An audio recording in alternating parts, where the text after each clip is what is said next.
Hello everyone. तो let's continue introduction to dental anatomy part 2। तो पिछले वीडियो में हम लोग ने यहाँ तक पढ़ लिया था। तो बढ़ते हैं आगे और नेक्स्ट स्लाइड देखते हैं। इसमें हम लोग देखेंगे सरफेसेस एंड रिजेस। तो जो लेवियल जो सरफेस यहाँ पर शो किया गया है, तो लेवियल सरफेस जो सरफेस लिप्स के साइड में टुवर्ड्स द लिप्स फेस करता है वो सरफेस को लेवियल सरफेस कहते हैं। बकल सरफेस जो चिक के साइड को फेस करता है उसको बकल सरफेस कहते हैं। लिंगुअल सरफेस जो टंग के साइड को फेस करता है उसको लिंगुअल सरफेस करते हैं। और जो मिड लाइन एक भी कोई भी आर्क को जो मीडियली जो डिवाइड करता है उसको मीडियल लाइन बोलते हैं। और जो टुवर्ड्स द मीडियल लाइन हो गया तो मेसियल बोलते हैं। और away from the mid line हो गया तो उसको डिस्टल लाइन बोलते हैं। यहाँ पे सारा टीथ रिप्रेजेंट किया गया, जैसे कि हम लोग देख सकते हैं central incisor, lateral incisor, canine, first pre molar, second pre molar, first molar, second molar and third molars. फिर आगे देखते हैं हम लोग। फिर यहाँ पे हम लोग देख सकते हैं कि मिड लाइन में डिवाइड किया गया। तो मिड लाइन जनरली हम लोग के सेंट्रल इंसीजर के दोनों बीच में प्रेजेंट होता है। और जो टुवर्ड द मिड लाइन, तो मैंने पिछले स्लाइड में बताया था कि जैसा कि टुवर्ड द मिड लाइन तो उसको मेसियल बोलते हैं और away from the mid line तो उसको डिस्टल बोलते हैं। यहाँ पे लेबियल सरफेसेस जो मैं जैसा कि मैंने बताया था कि जो लेबियल सरफेस एंटीरियर सरफेस होता है जिसमें इंक्लूडेड होता है सेंट्रल इंसीजर, लैटरल इंसीजर और कैनाइन। तो एंटीरियर टीथ को लेबियल जो लिप्स की साइड टुवर्ड फेसिंग करता है उसको लेबियल सरफेस बोलते हैं। लेबियल टीथ में ये टीथ प्रेजेंट होता है सेंट्रल, लैटरल और कैनाइन। वही बक्कल्स जो ऐसा सरफेस जो टुवर्ड्स से चिक के साइड फेस करता है उसको हम लोग बकल सरफेस कहते हैं। फिर हम लोग नेक्स्ट स्लाइड देखेंगे। इंसाइजल एज और ओकुलस एज। तो इंसाइजल जनरली हम लोग के एंटीरियर टीथ में जो भी टूथ है जैसे सेंट्रल इंसीजर, लेटरल इंसीजर और कैनाइन, इसमें इंसीजल एज प्रेजेंट होता है। वेयर एज पोस्टीरियर टीथ में ओकुलस सरफेस प्रेजेंट होता है। ठीक है। लिंगुअल जो कि जैसा कि मैंने बताया कि towards the tongue, the surface facing towards the tongue, उसको लिंगुअल सरफेस बोलते हैं। यहाँ पे देखेंगे sequence of eruption of deciduous dentition. तो यहाँ पे मैक्सिलरी में और मैंडिबुलर में तो ए बी सी डी और ई यहाँ पे रिप्रेजेंट कर रहे हैं central incisor, lateral incisor, canine और मोलर। बिकॉज यहाँ पे प्रीमोलर एब्सेंट होगा क्योंकि यहाँ पे डिसीडियस के बारे में बात किया जा रहा है। तो मैक्सिलरी में पहले होता है सेंट्रल इंसीजर, फिर इरप्शन होता है लैटरल इंसीजर के बाद, फिर होता है फर्स्ट मोलर, फिर होता है कैनाइन, देन सेकेंड मोलर। फिर मैंडिबुलर में भी इरप्शन इसका सेम है सीक्वेंस। फिर हम लोग देखेंगे आगे।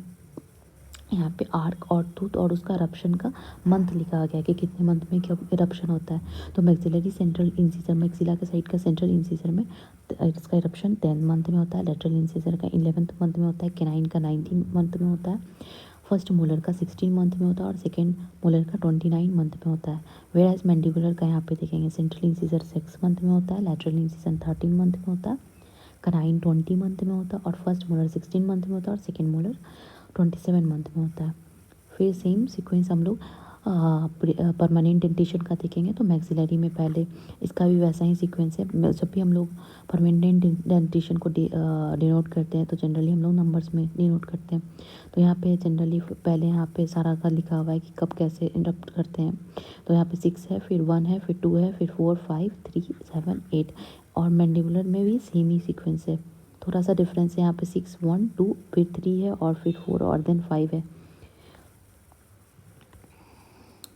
फिर यहाँ पे भी इसका इरप्शन का एजेस दिखाया गया है, ईयर्स कौन से ईयर्स में इसका इरप्शन हुआ है, कौन सा टीथ का भी इरप्शन हुआ है। तो यहाँ पे पहले हम लोग मैक्सिलरी आर्क के बारे में बात करेंगे। तो पहले सेंट्रल इंसीजर जो 7 to 8 ईयर्स में इरप्ट करते हैं, फिर लैटरल इंसीजर 8 to 9 ईयर में इरप्ट करते हैं, कैनाइन जो 11 से 12 ईयर में इरप्ट करता है, फर्स्ट प्री मोलर जो 10 से 11 ईयर्स में इरप्ट करता है, सेकेंड मोलर जो 10 से 12 ईयर में इरप्ट करता है, फर्स्ट मोलर 6 से 7 ईयर में इरप्ट करता है, सेकेंड मोलर 12 to 13 ईयर्स में इरप्ट करता है। और जो थर्ड मोलर है इसकी टाइमिंग है जो 17 ईयर से 21 ईयर्स में इरप्शन इसकी होते हैं। फिर सेम मैंडिबुलर आर्टिस में भी हम लोग देखेंगे। तो यहाँ पे सेंट्रल इंसीजर 6 से 7 ईयर में इरप्ट करता है, लैटरल 7 to 8 ईयर में इरप्ट करता है, कैनाइन 9 to 10 और first pre molar 10 to 12, second pre molar 11 to 12, first molar 6 to 7, second molar 11 to 13 and the third molar is 70 to 21 year में इसका इरप्शन होता है।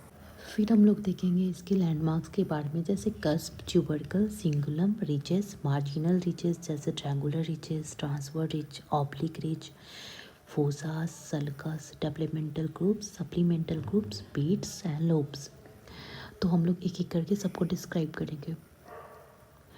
तो कस्प क्या है? तो cusp is an elevation or mound on the crown portion of the tooth making up the division part of the occlusal surface. एक cusp है जो एलिवेशन है या माउंड है जो कि ग्राउंड पोर्शन पे प्रेजेंट होता है। जैसे कि हम लोग देख सकते हैं बगल की साइड पे एक जो कस्प है जो एलिवेशन है उसको बगल कस्प बोला गया है, और एक लिंगुअल जो टंग के साइड में जो कस्प प्रेजेंट है उसको लिंगुअल कस्प बोला जाता है। फिर हम लोग नेक्स्ट स्लाइड में इसको पढ़ेंगे cingulum. Cingulum is a lingual lobes of an anterior tooth. It makes the bulk of the cervical third of the lingual surface. It is the convexity mesodistally resemble equilateral encircling the lingual surface at the cervical third. तो सिंगुलम क्या है कि जो anterior teeth के cervical third जो neck region है उसके नेक के थोड़े बिलो में एक कॉन्वेक्सिटी प्रेजेंट होता है, उसको लिंगुअल, इसको सिंगुलम फोसा सिंगुलम बोलते हैं, सॉरी, जो कि लिंगुअल फोसा के अबव प्रेजेंट होता है।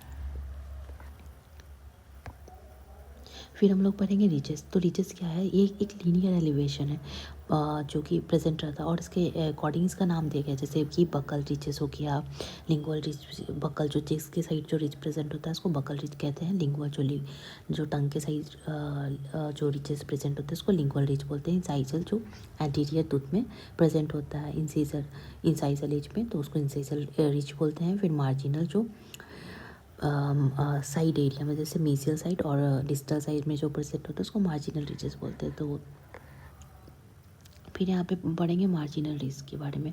तो मार्जिनल रिज क्या है? तो marginal ridge are those rounded border of the enamel that form the mesial and distal margin of the occlusal surface of the premolar and the molar and mesial and distal margin of the lingual surface of the incisor and canine. तो यहाँ पे देख सकते हैं हम लोग, यहाँ पे एक जो भी पोस्टीरियर टीथ है तो यहाँ पे उसका जो मीसियल साइड में और डिस्टल साइड में उसका जो मार्जिन प्रेजेंट है उसको मीसियल मार्जिन बोलते हैं, और डिस्टल साइड में जो प्रेजेंट है उसको डिस्टल मार्जिन बोलते हैं। फिर सेम इंसाइजल जो एंटीरियर टीथ में जो होता है तो उसमें भी मीसियल और डिस्टल मार्जिन होता है। Mid line towards the mid line उसको मीडियल मार्जिन बोलेंगे, और यहाँ पे from the mid line that is a distal margin यहाँ पे रिप्रेजेंट कर। फिर इस स्लाइड में देख सकते हैं कि यहाँ पे सारे रीचेस रिप्रेजेंट किया गया है। तो यहाँ पे पहले तो यहाँ पे ऊपर में दिया गया है डिस्टल कस्प रिज और बकल कस्प, फिर है डिस्टल मार्जिनल रिज, फिर distal cusp ridge of lingual cusp, lingual side में प्रेजेंट है। फिर यहाँ पे देख सकते हैं mesial cusp ridge of lingual cusp, फिर है मीसियल मार्जिनल रिज, फिर है mesial cusp ridge of buccal cusp. फिर यहाँ पे देखेंगे ट्रायंगुलर रीचेस क्या होता है। तो triangular ridges descend from the tip of the cusp of molar और premolar toward the center part of the occlusal surface. Generally ये पोस्टीरियर टीथ में प्रेजेंट होता है। और यहाँ पे ट्रायंगुलर रीचेस जो होता है कि कस्प के टिप से जो एलिवेशन होता है कस्प का ऊपर टिप से लेके वो डिसेंड करता है सेंटर पार्ट में, तो वो एक ट्रायंगुलर शेप में आता है, तो उसको एक हम लोग वहाँ पे नाम दिया गया है ट्रायंगुलर रीचेस। यहाँ पे एक फोटोज़ में आप देख सकते हैं, डायग्राम में आप रिप्रेजेंट किया गया है ट्रायंगुलर रीचेस। फिर यहाँ पे ट्रांसवर्स रिच क्या होता है? When a buccal and a lingual triangular ridges join they form a transverse ridge. Union of two triangular ridges are transverse ridge, जो कि पोस्टीरियर टीथ में प्रेजेंट होता है। जब भी यहाँ पे दो ट्रायंगुलर रीचेस मिलते हैं तो एक ट्रांसवर्स रिच बनता है। तो यहाँ पे आप देख सकते हो डायग्राम में, जब दो ट्रायंगुलर रीचेस यहाँ पे मिल रहे हैं और यहाँ पे फॉर्म हो रहा है एक ट्रांसवर्स रिच। फिर यहाँ पे हम लोग पढ़ेंगे ऑब्लिक रिच क्या होता है। तो oblique ridge is a ridges crossing oblique the occlusal surface of the maxillary molar. It is found by union of triangular ridge, mesio buccal cusp और मेसियो लिंगुअल कस्प। तो जनरली ये जो oblique rich है वो भी when जो जब दो रिच क्रॉसिंग होता है ऑब्लिक मैनर में, ठीक है, तो उसको, और जनरली ये प्रेजेंट होता है मैक्सिलरी मोलर में। फिर यहाँ पे हम लोग पढ़ेंगे फोसास के बारे में। तो फोसा क्या है? तो फोसा एक इरेगुलर डिप्रेशन है या कॉन्केविटी हम लोग बोल सकते हैं। जैसे लिंगुअल फोसा होता है जो कि सिंगुलम के नीचे प्रेजेंट होता है। जैसे मैंने सिंगुलम जो सर्वाइकल थर्ड नेक पे जो कॉन्वेक्सिटी था उसको सिंगुलम बोले थे, और उसकी जस्ट बिलो में हम लोग को लिंगुअल फोसा मिलता है जो कि जनरली एंटीरियर टीथ में हुआ। फिर सेंट्रल फोसा, तो ये क्या होता है कि जो ओक्लूसल सरफेस जो मेनली पोस्टीरियर टीथ होता है, तो पोस्टीरियर टीथ के जो मीडियल में जैसे प्रेजेंट होता है तो ओक्लूसल सरफेस ऑफ मोलर वगैरह में प्रेजेंट होता है, उसको सेंट्रल फोसा बोलते हैं। फिर यहाँ पे हम लोग देखेंगे ट्रायंगुलर फोसा क्या होता है, तो ओक्लूसल सरफेस ऑफ मोलर और प्री मोलर मीजियल और distal to the marginal ridges में, तो उसको ट्रायंगुलर फोसा बोलते हैं। फिर सल्कस क्या है, तो sulcus is a long depression or valley on the surface of the tooth between ridges and cusp the इंसाइजल of which meet at an angle. तो एक सल्कस जो होता है कि एक लॉन्ग डिप्रेशन होता है, एक वैली जैसा होता है जो पोस्टीरियर टीथ पे जनरली प्रेजेंट होता है।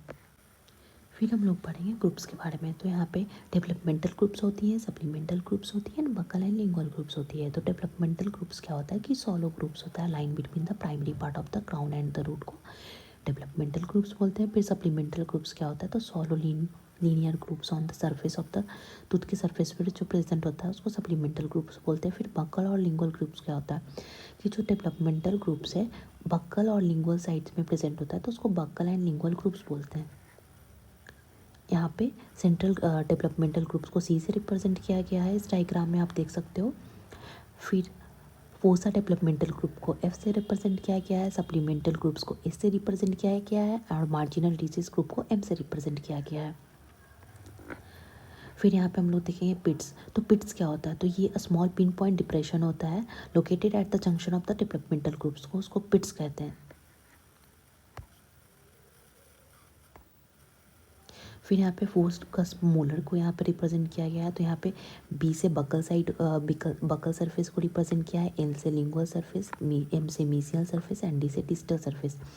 तो यहाँ पे एक मीजियल ट्रायंगुलर फोसा एंड पिट को रिप्रेजेंट किया गया है, यहाँ पे सेंट्रल फोसा एंड पिट को रिप्रेजेंट किया गया है, यहाँ पे डिस्टल ट्रायंगुलर फोसा एंड पिट को रिप्रेजेंट किया गया है डिस्टल।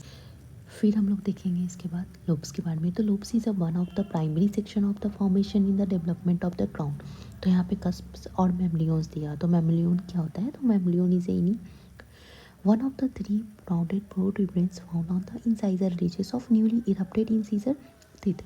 ये तीन राउंडेड प्रोट्यूबरेंस प्रेजेंट होता है generally newly erupted incisor teeth में ऑफ परमानेंट टीथ, क्योंकि ये प्राइमरी टीथ में एब्सेंट होता है और जैसे जैसे time goes on, the mammalians disappears and became flat.